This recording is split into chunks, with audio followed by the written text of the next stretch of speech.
थोड़ा मन लगाकर, ध्यान लगाकर, थोड़ा परिश्रम करेंगे, थोड़ा सा मेहनत करेंगे, थोड़ी सी श्रद्धा दिखाएंगे, थोड़ी जानकारी प्राप्त करेंगे, थोड़ी सी तालीम को प्राप्त करेंगे, किसी भी चीज को सुंदर बनाने में हमारे हाथ कभी कमजोर नहीं पड़ जाते हैं।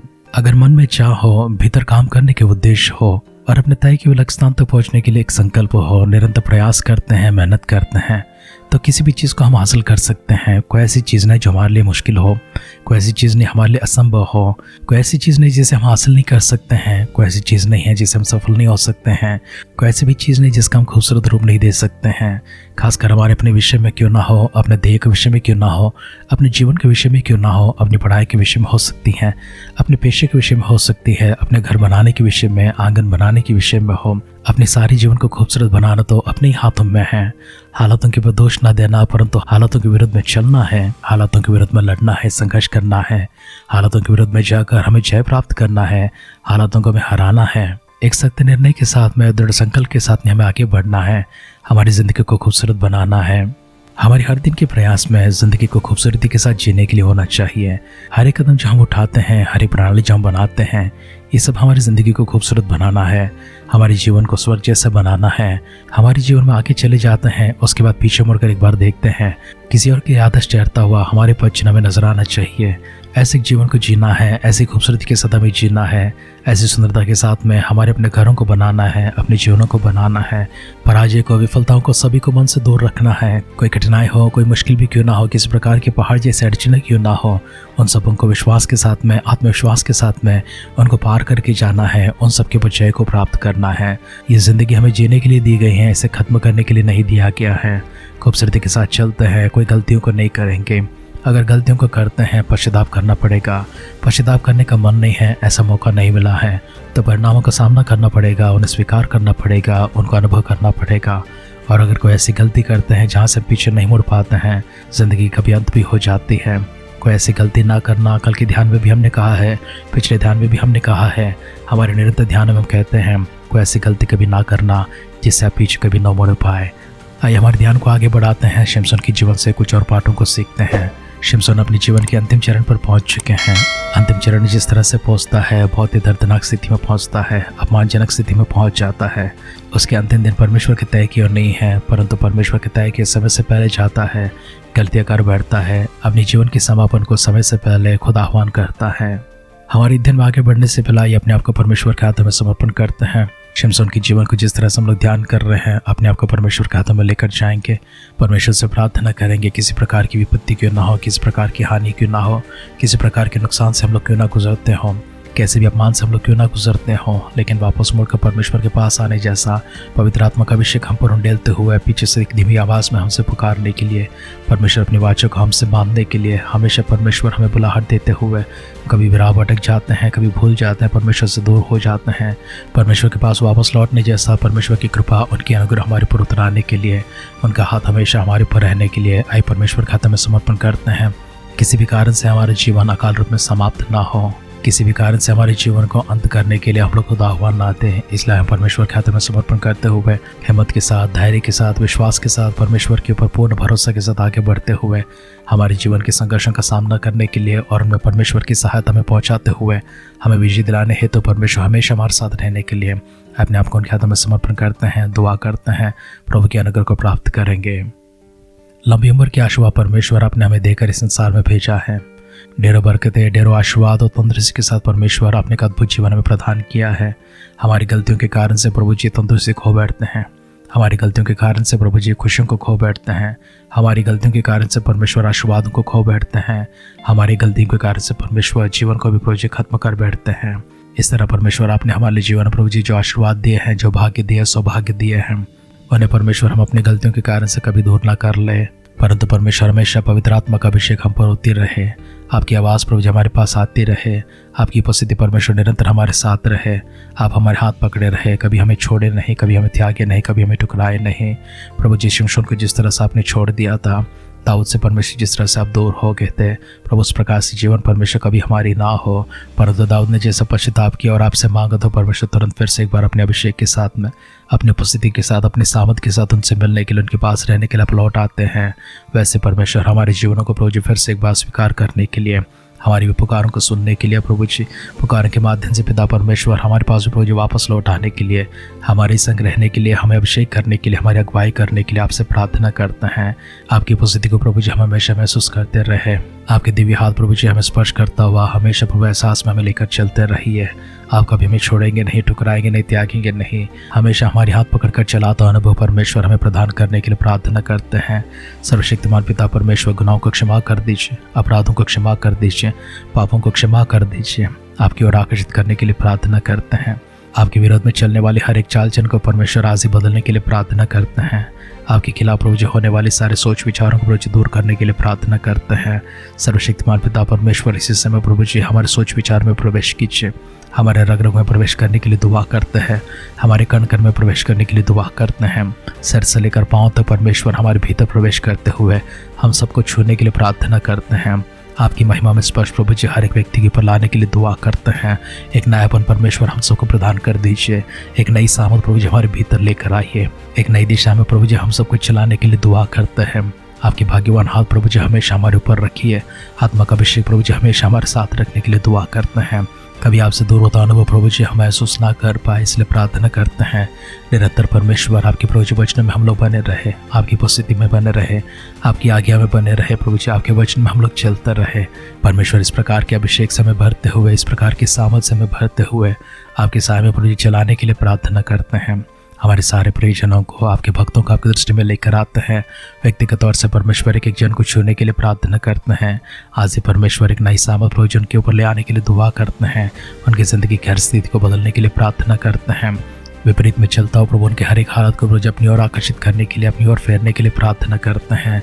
दुआ करते पिता परमेश्वर, आगे के समय अपने वचनों के माध्यम से हमसे बातें करते रहिए। सारी महिमा, आदर, सम्मान को स्वयं प्राप्त करते रहिए। दुआओं को सुनकर देवताओं के लिए धन्यवाद करते हुए हमारे उद्धारकर्ता हमारे प्रभु यीशु मसीह के नाम से इस प्रार्थना को मांगते हैं। सुन और कबूल कर पिता। आमेन, आमेन, आमेन।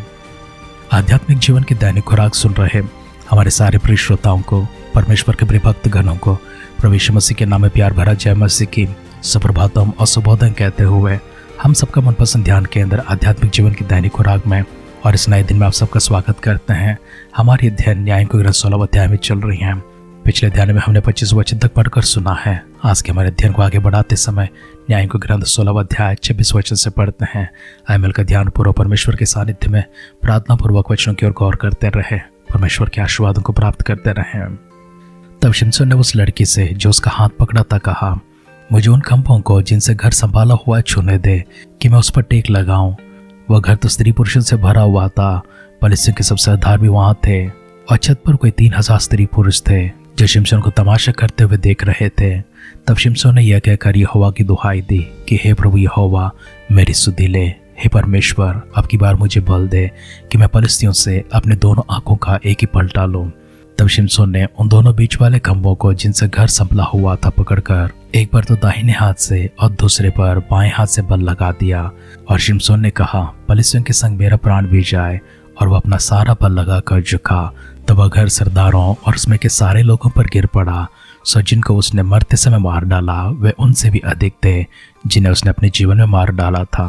तब उसके भाई और उसके पिता के सारे घराने के लोग आए और इसे उठाकर ले गए और सोरा और इस्ताल के मध्य अपने पिता मानो की कब्र में मिट्टी दी। उसने इस्राएल का न्याय 20 वर्ष तक किया। न्याय का ग्रंथ 16 अध्याय का 26वां वचन से लेकर अंतिम वचन तक हमने पढ़कर सुना है। शिमशोन वैसा अंधा हो गया था।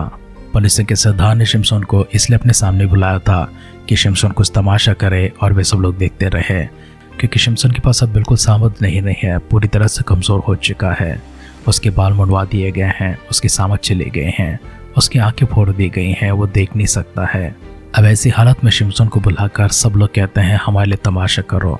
और शिमशोन की तमाशा को देखने के लिए तो स्त्री और पुरुष उस घर पर, उस छत के ऊपर इकट्ठे हुए थे।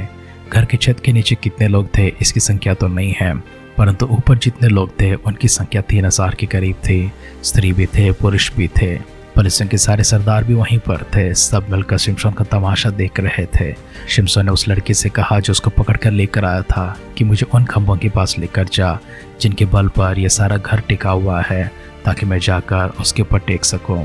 तो वह लड़का शिमशोन का हाथ पकड़कर उसे वहां तक लेकर गया। शिमशोन जाकर अपने दाएं हाथ से एक खंबे के ऊपर और बाएं हाथ से दूसरे खंबे के ऊपर बल लगाते हुए परमेश्वर की दुहाई देते हुए प्रार्थना करता है कि हे परमेश्वर, इस बार मुझे बल दे और प्रभु जी इन सब के साथ में मेरा भी प्राण ले ले। शिमशोन ने इस प्रकार से परमेश्वर से जब प्रार्थना किया, परमेश्वर की आत्मा फिर से एक बार बल स्वरूप शिमशोन के ऊपर उतर आया। लेकिन शिमशोन अपने जीवन को बचाने के लिए किसी और प्रयास को न कर पाया, क्योंकि उसकी आंखें तो निकल चुकी हैं, वो देख नहीं सकता है। दुश्मन आकर उसे कहीं से भी मार सकता है, वार कर सकता है, पकड़ सकता है। शिमशोन अभी करे तो भी क्या कर सकता है। एकमात्र पहलवान था, एकमात्र शूरवीर था, एकमात्र परमेश्वर का विशेष अभिषेक को प्राप्त किया हुआ शिमशोन आसंदा हो जाता है, कमज़ोर हो जाता है। आखिरी बार परमेश्वर से जब प्रार्थना करता है और अपना सारा बल से खंभों को हिला देता है, सारा घर गिर जाता है। शिमशोन के साथ में हजारों लोग मर गए थे। इस तरह लिखा हुआ है, जिनको उसने मरते समय मार डाला वे उनसे भी अधिक थे जिन्हें उसने अपने जीवन में रहते समय मार डाला था। आखिरकार शिमशोन की मृत्यु हो जाती है। शिमशोन के भाई आते हैं, उसके पिता के सारे घराने के लोग भी आते हैं। उसकी लौत को वहां से लेकर सोरा और एस्तालों के पीछे जाते हैं। शिमशोन तिम्ना जाने से पहले उसकी जवानी के दिनों के बारे में जैसा लिखा गया था, जिस तरह से परमेश्वर के अनुग्रह में बढ़ता गया था, सोरा और एस्ताल नाम इन्हीं जगहों पर परमेश्वर की आत्मा उसके ऊपर सामत से उतर आ रही थी। परमेश्वर वहीं पर उसे बढ़ा रहे थे। शिमशोन की लौत को आज उसी जगह पर लेकर जाते हैं और वहीं पर अपने पिता के संग मिट्टी देते हैं। नाज़िर के रूप में जन्म लिया हुआ शिमशोन लंबी समय तक रहते हुए फलस्तीन के हाथों से इसराइल को छुड़ाना था, लेकिन शिमशोन ने अपने जीवन को घटा दिया था। बहुत ज़्यादा समय तक शिमशोन नहीं रहा, इसराइल के ऊपर न्याय करता रहा, परंतु केवल 20 वर्ष तक ही करता रहा। इससे पहले कुछ न्याय को हमने देखा है 40 वर्षों तक किसी ने किया है, किसी ने 20 वर्षों के लिए किया है, किसी ने 12 वर्षों के लिए किया है। शिमशोन भी उनमें से एक हो जाता है जो बहुत कम समय न्यायी बनकर इसराइल के ऊपर न्याय करता रहा था। वचन सुन रहे प्रियजन, और किसी भी कारण से हमारी उम्र, हमारी सेहत, हमारी भाग्य, हमारे आशीर्वाद कहीं पर घट ना जाए, किसी भी हालात में क्यों ना हो, परमेश्वर वृद्धि क्यों ले जाना चाहते हैं, बढ़ाना चाहते हैं, घटाना नहीं चाहते हैं। परमेश्वर हम सबों को आशीर्वाद देना चाहते हैं। इसलिए ध्यान पर हमारे जीवन को हम लोग जीते रहेंगे। परमेश्वर के उद्देश्यों के साथ में, उनकी प्रणालियों के साथ में, उनकी योजनाओं के साथ में हम अपनी प्रणाली बनाते हुए, अपने उद्देश्यों को मिलाते हुए उनकी योजनाओं के साथ चलने के लिए अपने आप को खुदावंद के हाथों में समर्पण करते हैं। मिलकर एक और बार दुआ करेंगे। परमेश्वर गुनाहों को क्षमा कर दीजिए, हमारे अपराधों को माफ़ कर दीजिए। एक और बार परमेश्वर पश्चाताप के साथ में आपके सानिध्य में आते हैं। अकारण से प्रभु जी किसी प्रकार का नुकसान हमारे पास ना आए, प्रभु जी दुआ करते हैं। सारी कमजोरियों को, सारी बीमारों को, सारे रोगों को, सारे नुकसानों को, प्रभु जी हर प्रकार की विनाश को, बर्बादी को हमसे दूर रखने के लिए प्रभु जी आपसे नम्र निवेदन करते हैं। प्रार्थना पिता परमेश्वर आपके दिव्य सानिध्य में है, हमें बल देकर, सामर्थ्य देकर आप चला रहे, इसके लिए धन्यवाद करते हैं। आपकी अगुवाई में रख रहे हैं प्रभु, जिसके लिए धन्यवाद करते हैं। निरंतर हाथ पकड़ के चला रहे प्रभु, जिसके लिए स्तुति करते हैं। प्रभु यीशु मसीह के बादलों की आगमन अगर विलंब होती है, कल सुबह फिर से एक बार हम सब लोग मिलकर स्तुति आराधना करने के लिए, हमें जीवितों की संख्या में रखने के लिए प्रार्थना करते हैं। अगर ऐसा ना तो प्रभु यीशु मसीह के बादलों के आगमन में हम सबको शामिल करने के लिए प्रार्थना करते हैं। प्रार्थना सुनकर देवतर के लिए एक और बार धन्यवाद करते हुए हमारे उद्धारकर्ता हमारे प्रभु यीशु मसीह के नाम से इस प्रार्थना को मांगते हैं। सुन और कबूल कर पिता। आमेन, आमेन, आमेन। पूर्ण सफलता की जीवन, ढेर बरकतों के साथ में आशीषित एक भाग्यवान जीवन और लंबी उम्र के साथ परमेश्वर निरंतर आपके साथ में अपनी वाचा को बांधते रखे, आपसे मिलते रहें, आपके हाथ पकड़े रहें, आपको चलाते रहें। हमारी इस दुआ और कामना के साथ आज की ध्यान की पर समाप्त करते हैं। आप सुनते रहिए, सुनाते रहिए आध्यात्मिक जीवन की दैनिक खुराक। कल फिर मिलेंगे। अपना ख्याल रखिए, अपनों का ख्याल रखिए, दूसरों का भी ख्याल रखिए। God bless you.